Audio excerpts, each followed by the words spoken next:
Thank you, Brother Stephen, and good evening, young people. It's really nice to be with you tonight. During this year, you've been looking at the 7 letters to the 7 ecclesias in Revelation chapter 2 and 3. Predominantly, you've done a few other things. You've looked at the vision of the multitudinous Christ in chapter 1, and you've also looked at the overall structure of Revelation and what it looks like. But on the whole, you've been looking at these 7 ecclesias and the 7 letters to them. And you would have seen over the course of the year a gradual degradation in the ecclesias that you've been looking at. So you would have started in Ephesus, and Ephesus had lost its first love. They were pretty good, but they'd lost their first love. And then in Smyrna, which was pretty good as well. In fact, there's no condemnation about Smyrna, but sadly they had a rival community there that was bringing persecution on that ecclesia. And then you looked at Pergamum, and Pergamum went downhill. They had compromised the truth through apostasy, through a falling away, through believing what other people believe. And then you looked at Thyatira, and Thyatira had gone a step worse again. And Thyatira had corrupted the ecclesia because now they allowed error to be taught. They had members that were actually teaching the wrong thing, right in the middle of the ecclesia. And then to make matters even worse, you then looked at Sardis. And you remember when they opened their letter, and they pulled out the front of the letter and had a look, and they got all excited because it said that they were alive, but then they were dead. The 5th ecclesia, after that slow decline from all of those ecclesias, by the time it got to Sardis, they were dead. And there was no commendation at all, only condemnation.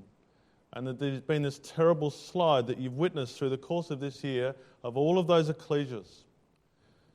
And our poor Lord Jesus Christ had to write a letter to each one of them.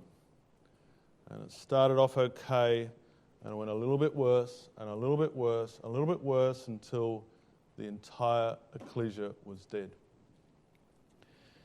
And then our Lord Jesus Christ picked up the pen and wrote to Philadelphia. And he had a new, fresh change, because there was nothing bad that he could write about this ecclesia. Nothing at all. Because this ecclesia was amazing. It was faultless in the words of chapter 3.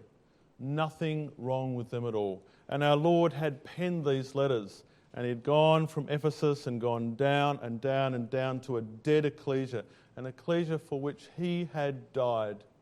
He gave his life, his blood, his sweat and tears over 33 years, and that ecclesia was dead. There was nothing in that ecclesia that he found worthy of commending. And then he got to Philadelphia and he said, "This ecclesia is amazing. My life was worth it. I've given myself to this world. And here's ecclesia that's doing something really exciting for me." And that's the ecclesia that we're going to have a look at tonight.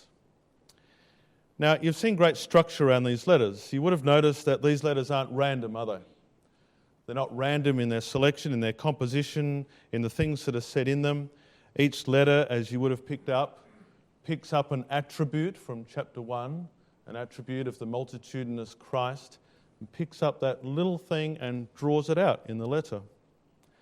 And each letter then has something in the letter that's fulfilled or referenced significantly later on in the book. So there's something from chapter 1, and then there's something that goes later in the book. And generally there's commendation and condemnation and counsel and challenge. All of these letters are structured. Nothing in this, of course, is random. But we ask ourselves the question, as you would have before, why 7 ecclesias? So there must have been hundreds of ecclesias. You just look at the book of Acts and all the letters that Paul wrote to, and all the ecclesias that we don't know about. There must have been so many ecclesias. And yet he writes to these 7. There must have been more that were larger. There were more that were better known. There was ecclesias in the Acts that just makes the pages really spring out. And yet these 7 little known ecclesias are selected. Why did he do that? And again, it's because nothing in the Bible is left for chance. Nothing's random. Nothing's by accident. This is deliberate. And you would know that the number 7 is a favourite number in the book. In fact, if you have a King James Version on your knee, the number 7 is used 59 times in this book. That's not a little number, is it? 59 times in this book, the number 7. And in the Bible, the number 7 is a special number. It's a number about spiritual perfection. It's not an accidental number, is it? God created this world not in 2 or 3 or 7 or 9 or 13 days. I said 7, I shouldn't have. But in 7 days. And at the end of that, God saw that everything was perfect. It was very good, and he rested, he ceased, and he said, I've nailed creation. It was perfect. So 7 in the Bible is a number of spiritual perfection. And when we come to these ecclesias, we see ecclesias that represented all ecclesias perfectly. And there they are in the middle, very cosmopolitan, all with different characteristics. Some amazing, some dead, some with apostasy, some with the teachings of error of the Nicolaitans, of Balaam, some who had persecution, some who had just lost that first initial love, some who were completely self-centered, but all of them different, and all of them representative of every single ecclesia. Your ecclesia is there, as is mine. And when one journeyed, and if they went from the capital of the Roman world in Rome and journeyed to the capital of the Jewish world in Jerusalem, or vice versa, if they did that journey by land, they went through this little area of 7 ecclesias that represented the entire ecclesial world. Nothing's left to chance, is it? Nothing in the scriptures is random. But importantly, we see that there's a larger, more significant inclusion in these ecclesias. And when our Lord comes to chapter 22, there's a hint that these letters are written for us all. And so in chapter 22, verse 16, I, the author, Jesus, have sent my angel to testify unto you these things to the ecclesias. Not just those 7 back in chapters 2 and 3, but at the end of the book, as he's given us all of those visions and taken us from Christ's day right to the kingdom and past the kingdom, past the millennium, past the 1,000 years, into the period where God will be all in all, as he gives us that continuous picture all the way down. In the last chapter and the last few verses, Jesus says, I'm writing this for you all the ecclesias, every single one of us. So all the ecclesias are included, and that means that their young people and our young people would have found something in these. Now let's just remember who the letter writer was. The letter writer was our Lord Jesus Christ. We all know that. Where was he? And yes, he's in heaven. But in chapter 2 and verse 1, in the letter to the ecclesia of Ephesus, it clearly says that he was there and he was walking among the 7 golden lampstands. Sure, he's in heaven at his Father's right hand. But where was he? He was walking in their midst. He's here tonight. He's in this hole. Now that gives us 2 lessons, doesn't it? That means 2 things. Firstly, if he's walking among the ecclesias, he knows what's going on. He knows what's going on in your ecclesia.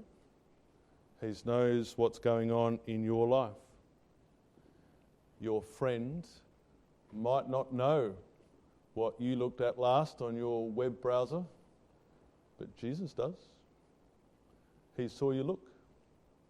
Jesus is walking through the ecclesias. He sees every single thing.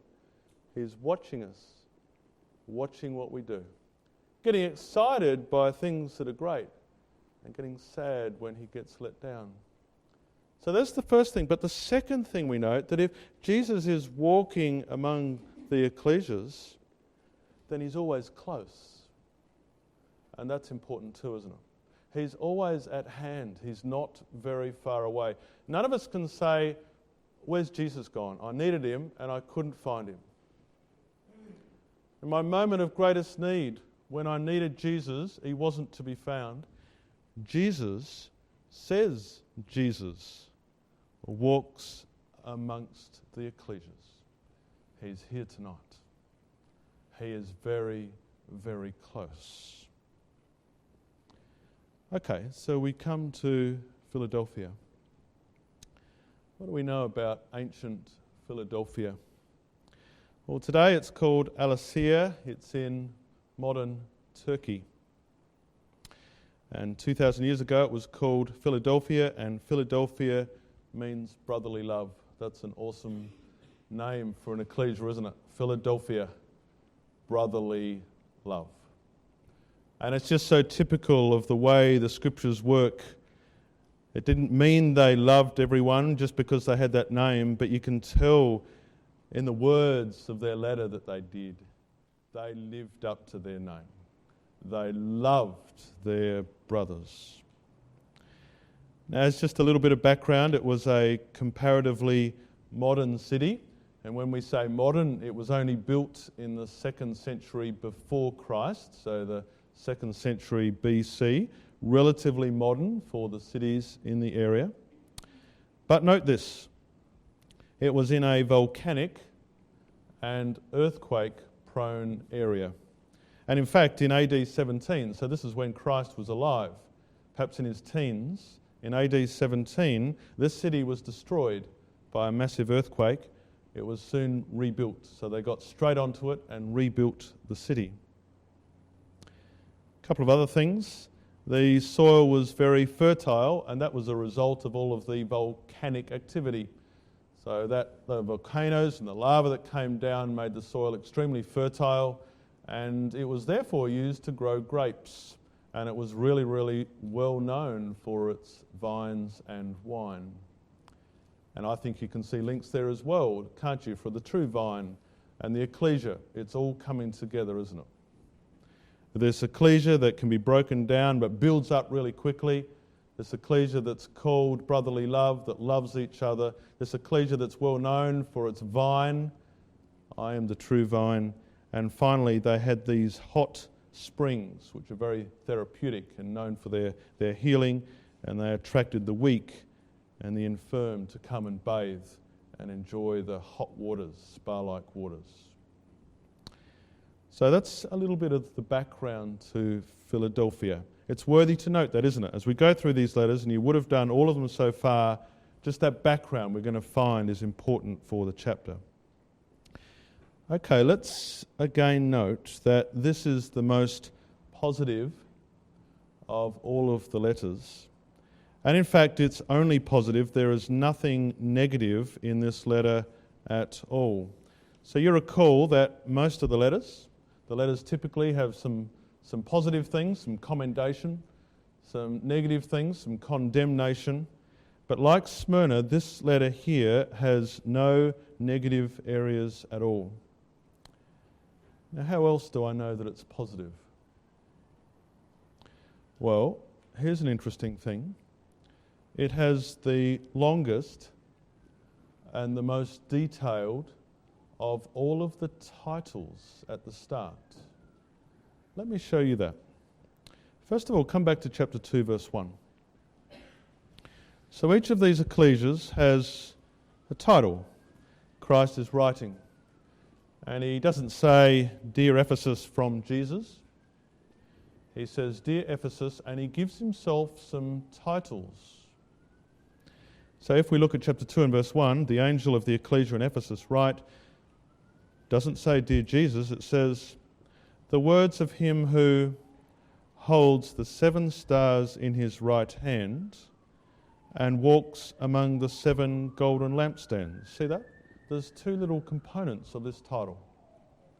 Not "Dear Ephesus" from Jesus, but "Dear Ephesus," and then 2 titles. Let's have a look at the next one in verse 8. To Smyrna. To the angel of the ecclesia in Smyrna write, how does he describe himself? The words of the first and the last, who died and came to life. So 2 titles again, 2 little subcomponents of who Jesus is. Verse 12 is about Pergamum. They're starting to go downhill. It's tougher to write good things about this ecclesia. Verse 12, the angel of the ecclesia in Pergamum write, the words of him who has the sharp 2-edged sword. There's only 1 title. It's tough to write good things about Pergamum. Now, when we come to Philadelphia, did you notice the title? Chapter 3, verse 7. To the angel of the ecclesia in Philadelphia write the words of the Holy One, the True One, he who has the key of David, he who opens and no one will shut, he who shuts and no one will open. So not only does this ecclesia have no negative condemnation but only positive commendation, they have got the biggest title of 5 components because Christ has picked these out specifically and says, I can work with this group. I got loads of me. I know what I'm like and I can identify in them. You know, Pergamum just got 1. Ephesus, okay, they got 2.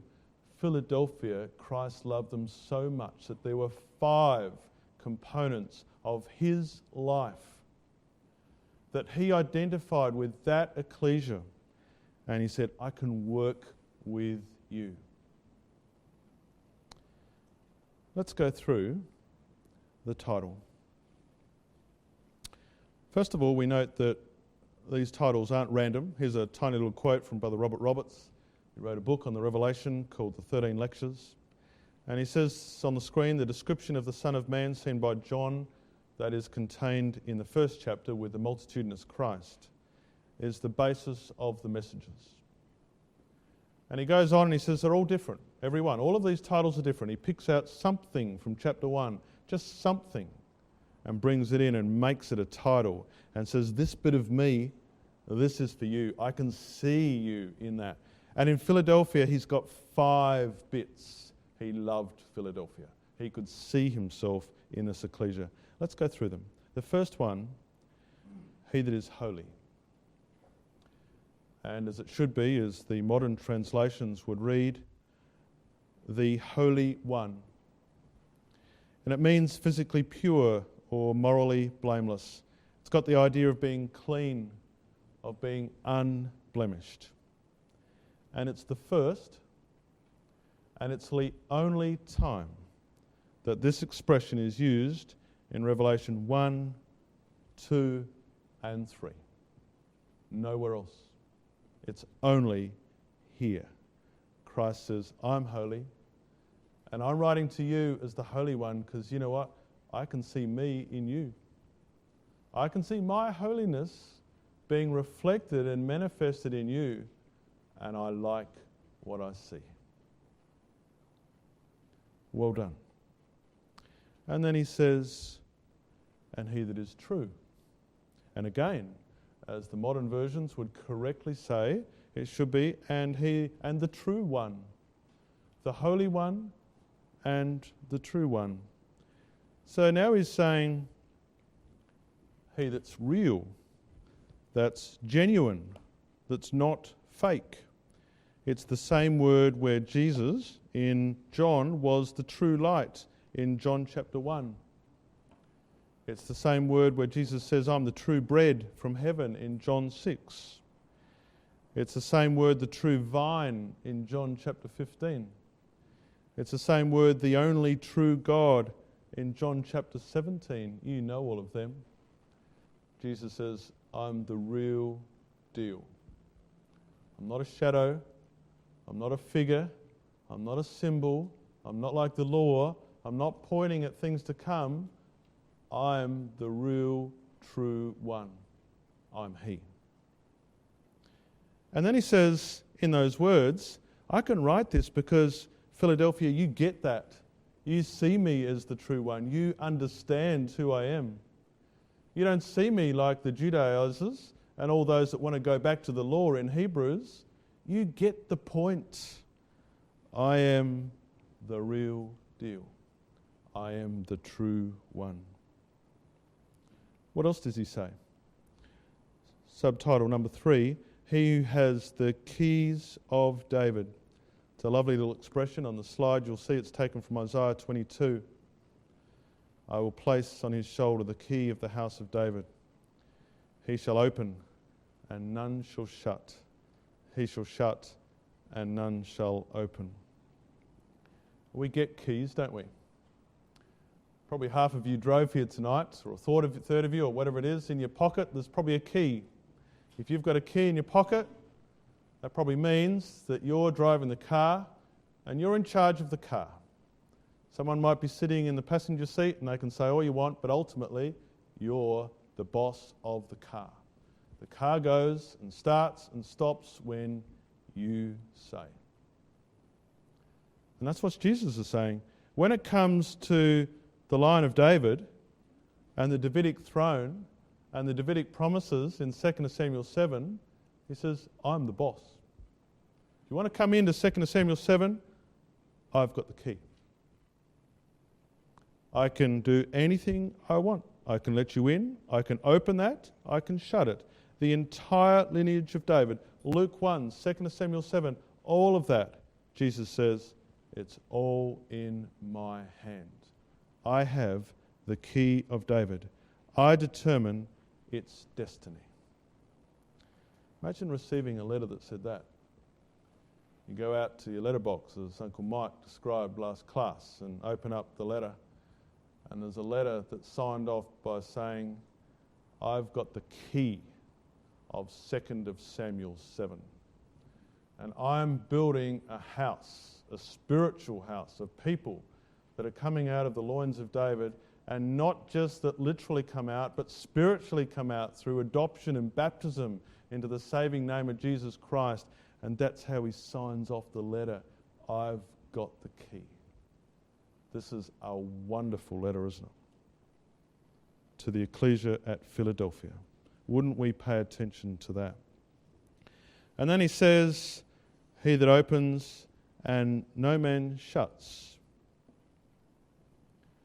I can open anything I want, says Jesus, and no man on earth has the power to shut it again. And if I decide to shut something, says Jesus, no man or woman on earth has the power to open it again. When it comes to exit, entry, access, I am in complete charge. 5 components, the longest amount. And he could work with this ecclesia. The other ecclesias, he might do 2. He might do 1. He could just identify them with just one of his attributes. Christ has got so many. And Christ says, when I look at you, Philadelphia, I can see myself as holy and true, as wanting the hope of the kingdom that David would give, who can open to you and who can shut as well. Okay, so we move on. And in verse 8, Christ says, I know your works. And thankfully, everything is positive. I know your works. And he says, what I'm going to do in verse 8 is I've set before you an open door which no one can shut.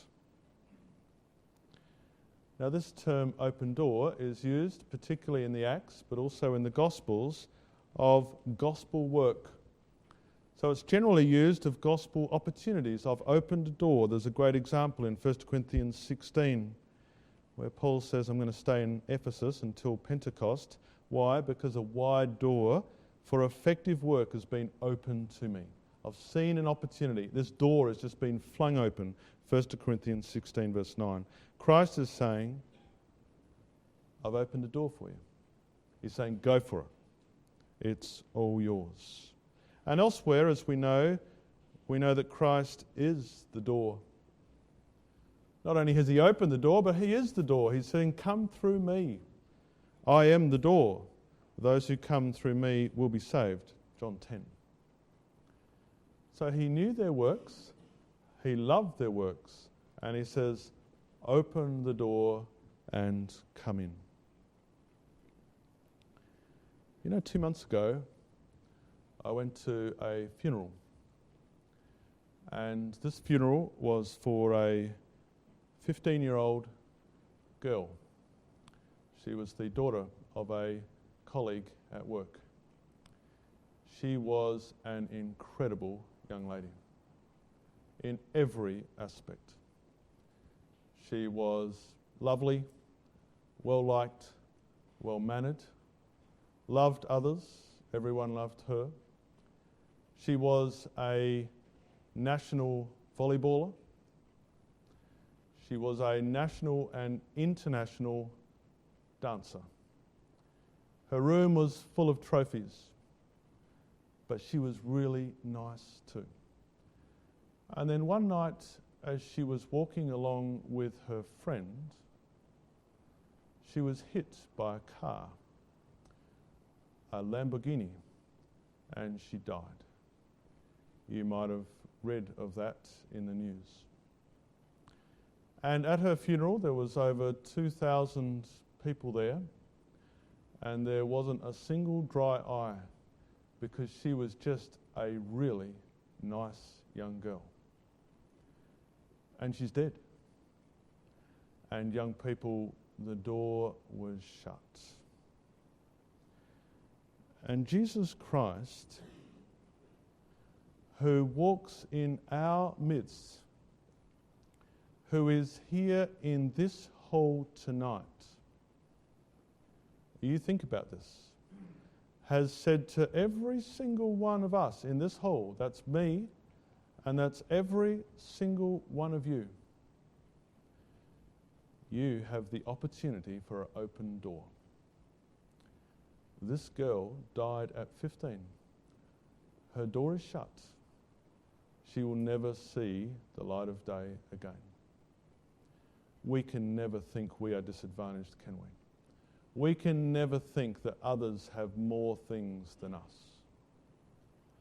We can never be jealous or envious or think they've got a bigger car or they've got a better job or that young person's got more friends or I like what she's wearing more than what I'm wearing. We have an open door.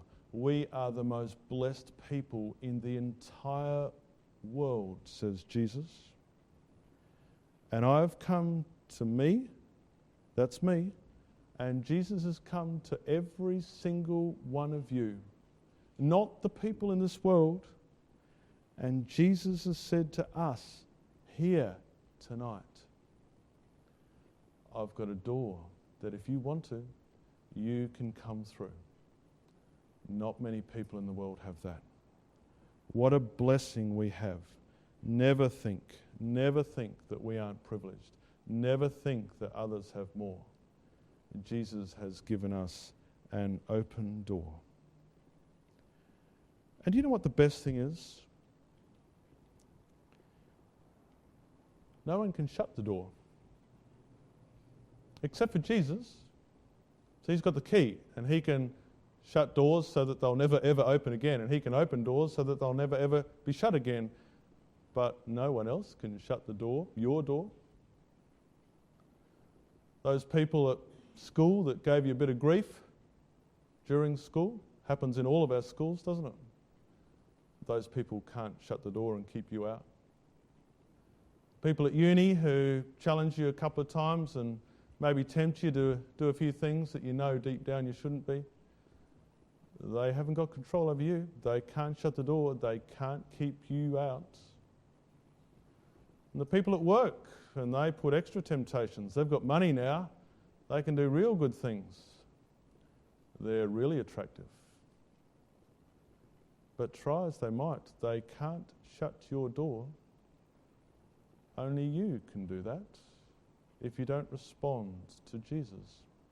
No one can shut your door. I can't shut your door, and you can't shut mine. We've all got an opportunity to go for it. It might be that person that bullied you in grade 5 or 6, all of those people that have tempted you or challenged you or given you grief, but not one single person can shut your door. That's between you and Christ. Verse 8, no one can shut that. And I know that you have a little strength. The ESV has but a little power. It probably suggests that there weren't very many in number. It probably means that they were just a little ecclesia.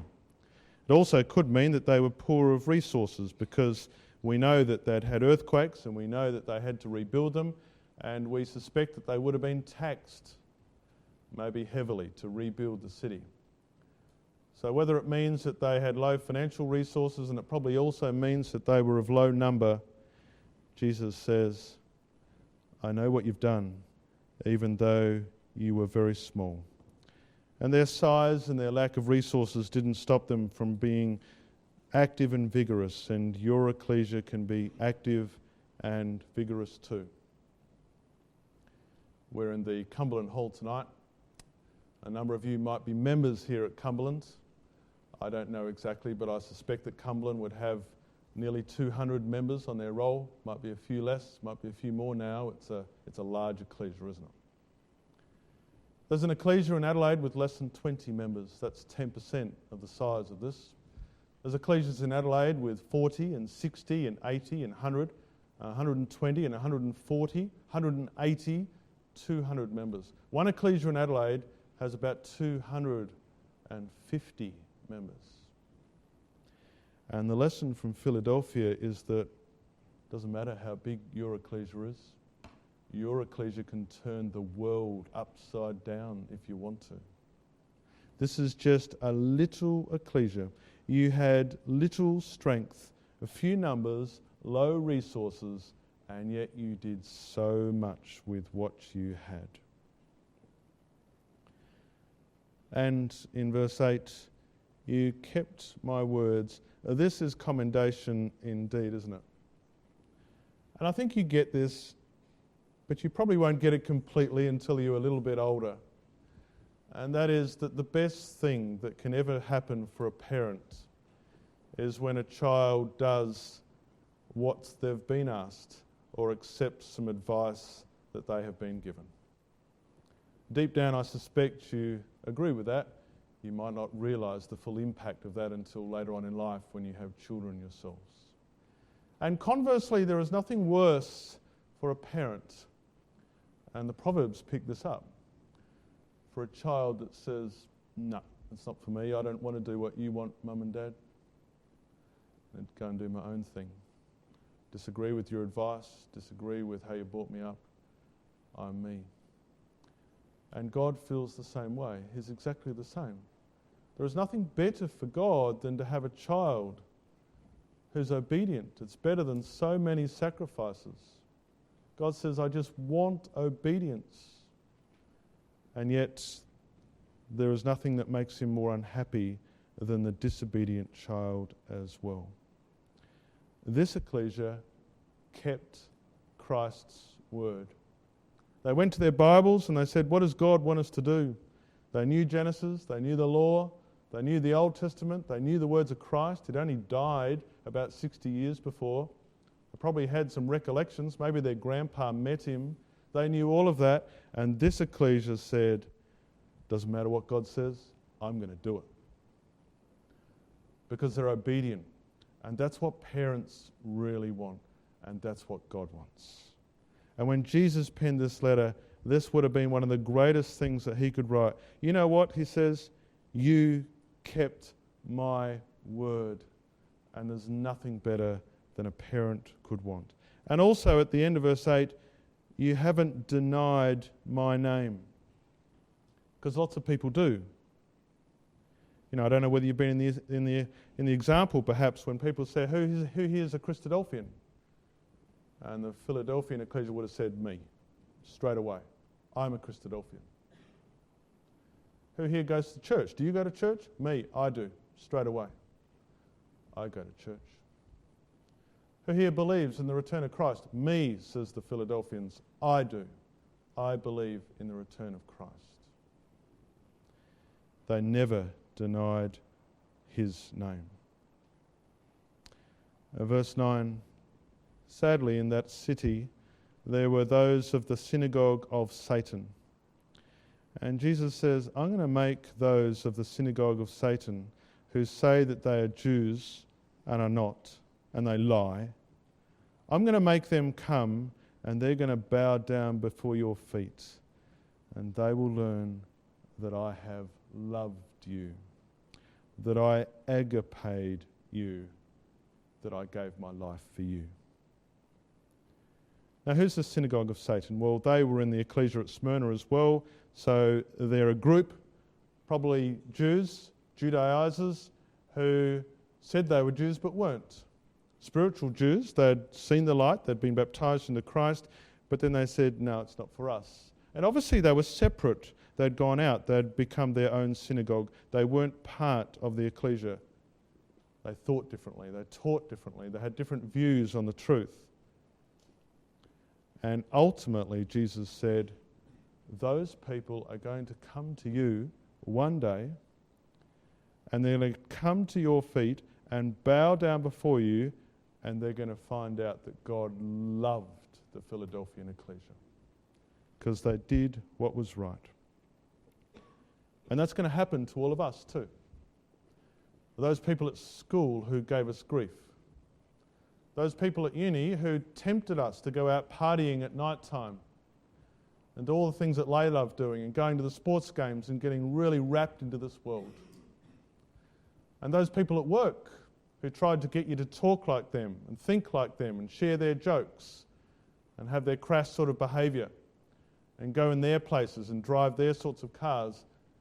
All of those people are one day going to come to you and they're going to say, you know what? You were right. And those times that I pushed the boundaries and tried to deceive you or trip you or tempt you or influence you or set a bad example for you, all of those times I was wrong and you were right to stand up for what is right. And that's what the Philadelphian ecclesia was doing.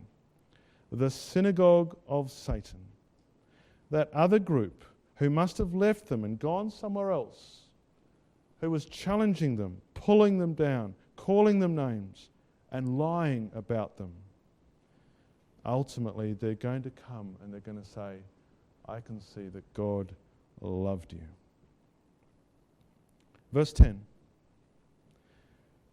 Because you have kept my word, there it is again, kept my word, about patient endurance, I will keep you from the hour of trial that is coming on the whole world to try those who dwell on the earth. That word patience there, it means an abiding, an endurance, especially in the face of difficulty. It occurs 7 times in Revelation, so get that. This word patience, 7 times in this book, 5 of them in the first 3 chapters. See, patience is big for ecclesias.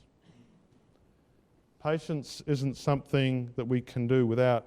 The ecclesial run is not a short run. It's not a flash in the pan. It's not this day or tomorrow. It's not over. Patience is a big thing for an ecclesia. So 5 of the 7 patience are in the letters, chapters 1, 2, and 3.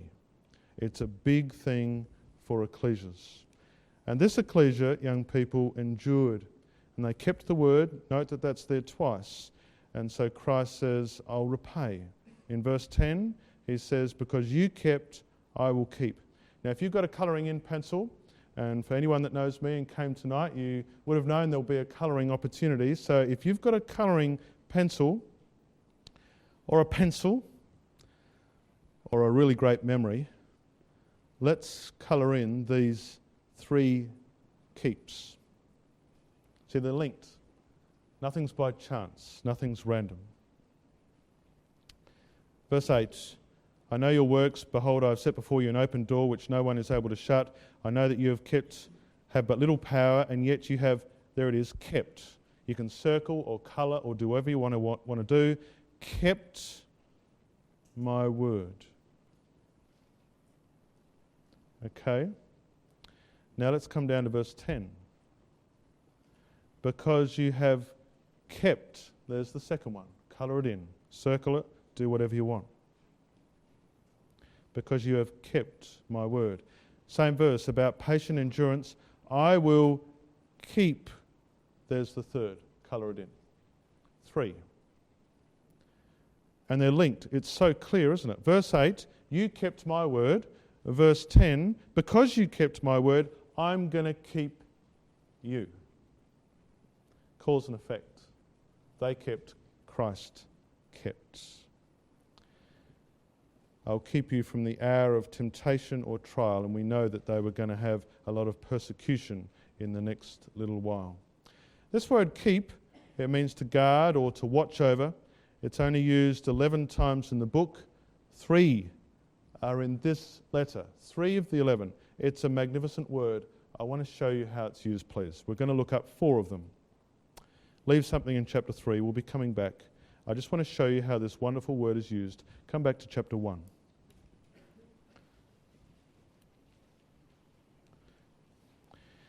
You know this verse. You probably did it in your first class back in February. Chapter 1, verse 3. Blessed is the one who reads. This is the blessing, isn't it? The blessing of those that read aloud the words of this prophecy. And blessed are those who hear and who keep what is written in it. What does keep mean? It means to guard, to watch, to take care of. And the chapter 1 verse 3, the blessings of chapter 1 verse 3 says, blessed are those who guard this word. Get the idea of this word?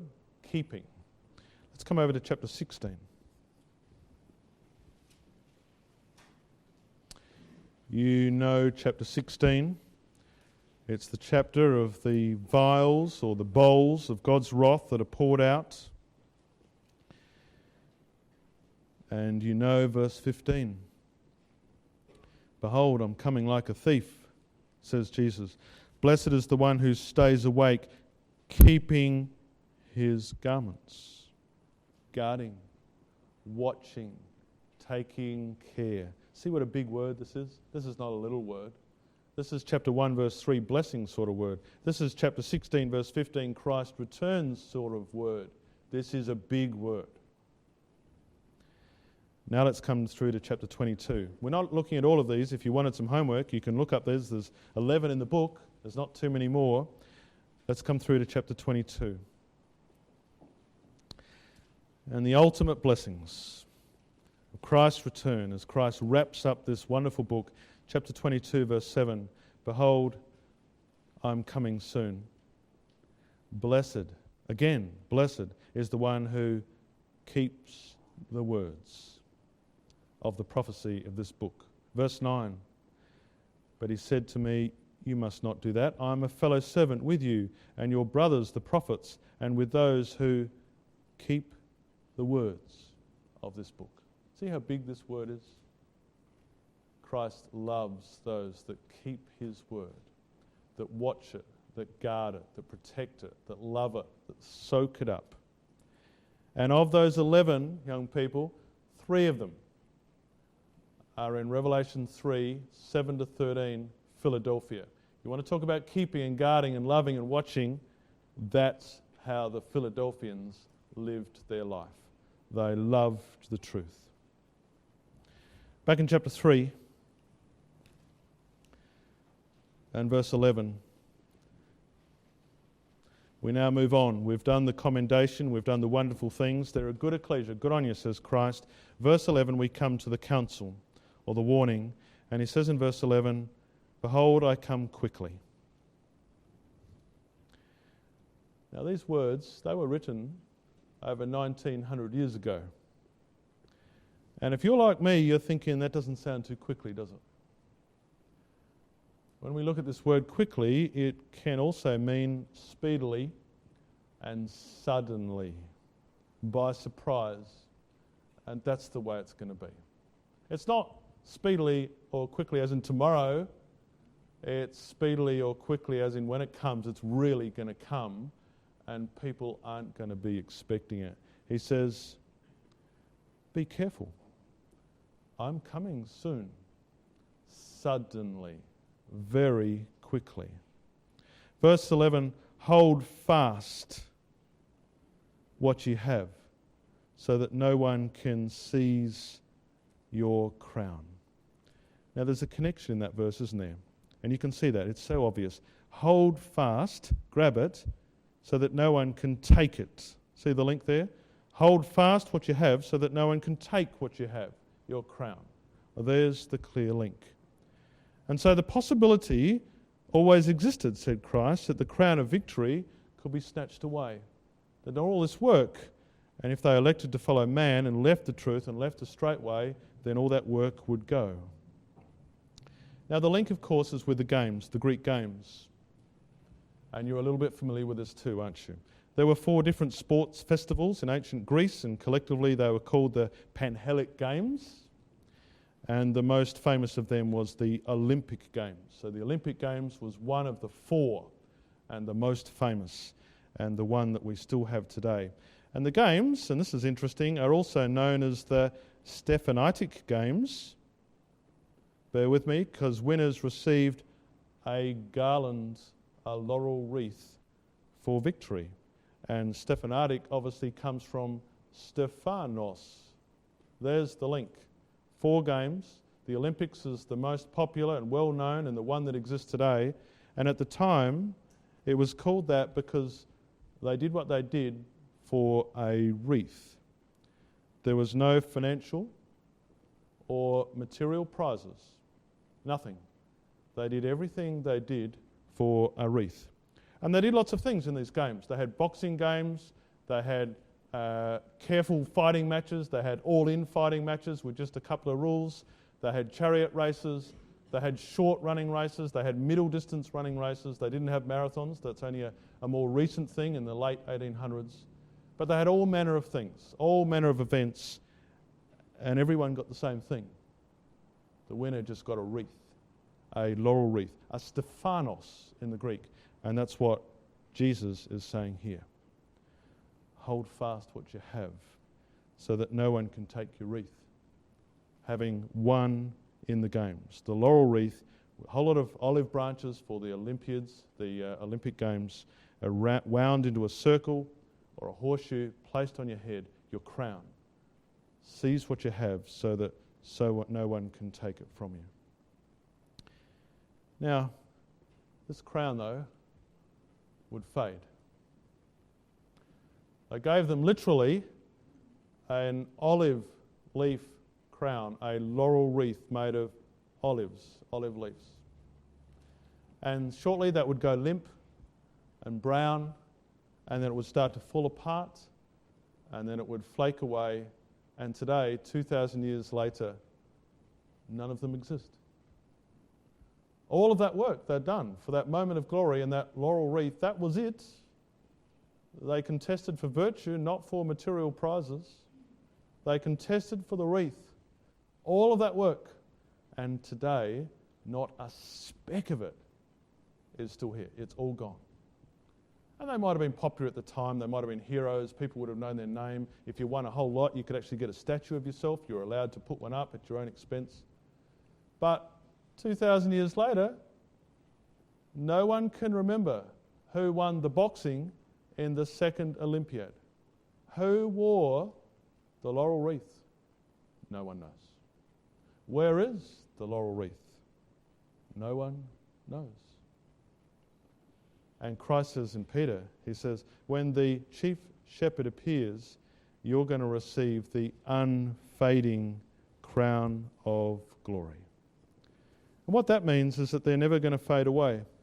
In 2,000 years, people are still going to be talking about you. No one knows who ran the second chariot race, or the second short sprint, or long sprint, or fight. And no one knows where their wreaths are. They are entirely gone. But in 2,000 years' time from today, people will be talking about you still, because your crown is immortal. Your future is too. And it will never, ever fade away. Now, none of us are elite athletes. Some of us might think we are in our moments of greatness in the morning as we do our push-ups on the floor. None of us can no claim to what the Olympic athletes did. But I think we've all participated in some sort of challenge that we really, really wanted to win. And therefore we could possibly identify with an athlete who's trying to do their best, he or she. And elite athletes are very impressive. They're up early. Let's say they're up at 4:30 in the morning. And they're training in the morning, and the push-ups and the burpees that we hate, they do in their hundreds, and they churn them out during the day. And they're lifting and they're throwing and they're peaking at the right time, and their mental preparation is perfect as well. And they go to the games and they perform their absolute best. Can you imagine, young people, if you'd done all of that work, perhaps years of preparation, and you're in the prime of your physical being. Your mind is absolutely brilliant, and you've competed and done your absolute best, and just as you put your hand up for the crown, someone else says, hang on, I think I'll take that instead. How would you feel? All of those 4:30 starts, all of the things you've done in your life, and Jesus says, hold on to that crown, because if you don't, someone else can come and snatch it away. He's saying, you've got a crown that's on your heads, and I want you to grab your crown, says Jesus, with two hands. Don't you ever, ever let that go. Because it doesn't take much for someone else, someone at school, someone at uni, someone at work, someone who influences someone in this hall, to snatch it and say, not interested, and toss it away and go and do something stupid. Christ says, my challenge to you is you take that crown and you never, ever, ever let it go. Well, this ecclesia is so positive, isn't it? It had the longest introductory title. It had only commendation. And we're going to finish now in a few minutes with the best finish. It had the best outcomes and promise that was made to it. And that makes sense, doesn't it? Longest title, all commendation, and the biggest promise. What's the promise? Verse 12. To the one who conquers, to him that overcomes. See the change? We're not talking to Philadelphia anymore. We're talking generically, anyone who conquers. Anyone. That's us. You want to conquer? Verse 13. He that has an ear. Anyone. So it's not personal about Philadelphia anymore. Anyone who conquers, anyone who has an ear. Verse 12. I'm going to make him a pillar in my temple. Now, to be a pillar is a principal part of a building. Some of them are there for aesthetic reasons, to look good. Generally, they're there to play a role, a structural role. They're part of the building. They don't move. And that might sound boring, but once you've lived in a volcanic activity area with earthquakes that rock your city and push you down, hearing about being a pillar was the ultimate promise. You're not going to move ever again. You're not going to have to rebuild your city. You're not going to have to rebuild your life. You're not going to have to worry about dying or being covered in ash and lava. You're not going anywhere. The one who conquers, says Christ, he's going to be a pillar. And he's going to last forever. And he says, finally, I'm going to put some names on him. Verse 12, never shall he go out. I'll write on him the name of my God and the name of the city of my God, the New Jerusalem, which comes down from my God out of heaven, and my own new name. He says, I'm going to write 3 names on you. Why did he say that? Why did he say, I'm going to write names on you? Where's the link? Next coloured pencil, just the second one we need tonight. Let's pick up back in verse 8. They had not denied, right at the end there, my name. Colour in name. Because that's what it's all about. If we don't deny Christ's name, verse 8, colour in name, then Christ is going to write the names on us. So now come down to verse 12. The 3 names there. I'll write on him the name of my God, and the name of the city of my God, and right at the end, my new name. Now you think what that means. There's 4 names there. At the start, you haven't denied my name. At the end, I'm going to write 3 names. I love what you're doing, says Christ. You think what that is. The first name was the name of God, Yahweh. Acts 15 says God is taking out of the Gentiles a people for his name. And to have the divine name, this is not small stuff, is it? This is Exodus chapter 3. This is stuff at the burning bush. This is God's memorial name. This is who I am. Moses says, who is it? Who shall I say has sent me? This is memorial name. And Christ says, I'm going to write that name on you. A name confers authority, doesn't it? He trusts us. He says, I'm happy for you to be called by my Father's name. And the New Jerusalem, the name of the New Jerusalem, the name of the city. And the New Jerusalem, Revelation 21 says, is the bride of Christ. So this is the bride, the multitudinous Christ. I'm going to have the name of the Father and my bride, says Christ. My people, my bride. Now that's beautiful, isn't it? When we get married, we might have a wedding ring. We might have our bride's name written on it, or a little promise written on the inside of our ring. Jesus says, I'm going to write my Father's name and my bride's name, and what's the third one? My new name on all of us, on you and on me. Christ says, my new name. And no doubt it is the same name, but no longer is it just Jesus, Saviour, Yah will save, or Christ, the anointed, the Messiah, the King, but now he is all of that. He is King of the earth. This is his marriage feast.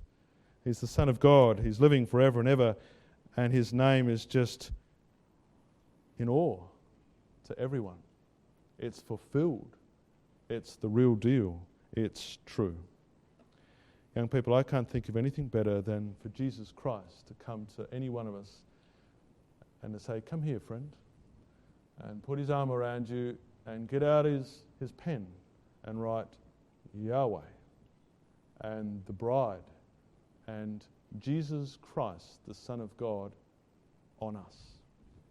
That's the promise to Philadelphia.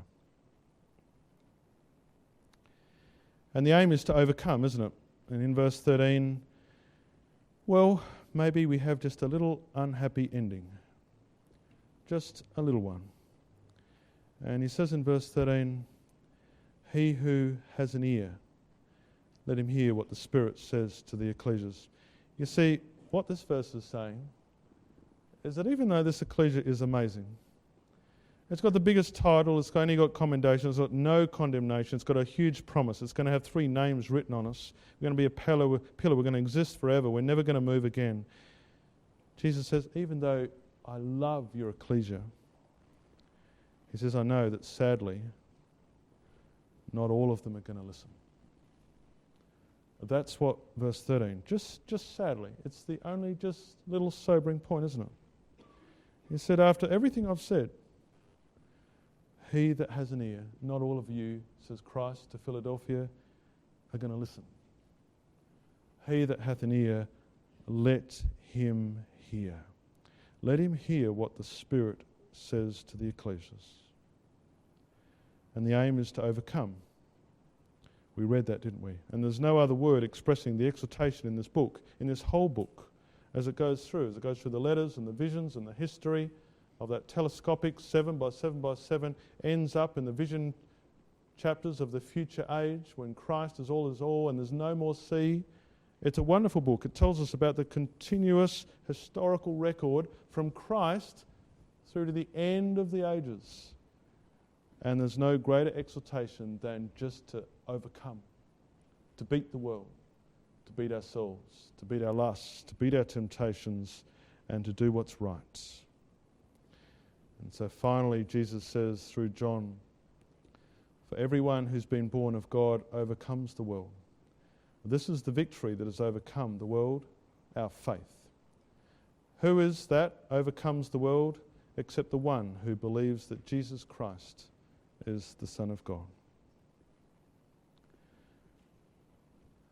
So young people, Christ has said tonight, I've set before you a door, and it's an open door. And an open door is freedom.